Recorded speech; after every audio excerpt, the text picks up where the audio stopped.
আসসালামু আলাইকুম আলহামদুলিল্লাহি ওয়া সলাতু আলা নবিয়িহি।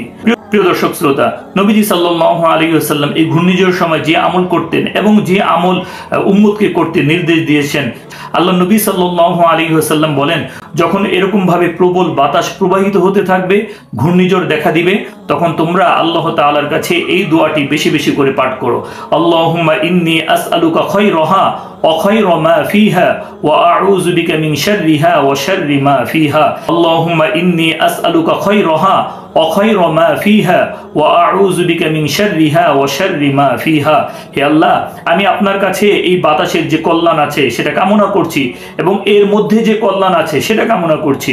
হে আল্লাহ, আমি আপনার কাছে এই বাতাসের অনিষ্টতা থেকে, ক্ষতি থেকে আশ্রয় প্রার্থনা করছি এবং এর মধ্যে যে ক্ষতি আছে, অনিষ্ট আছে, এর থেকেও আমি আশ্রয় প্রার্থনা করছি।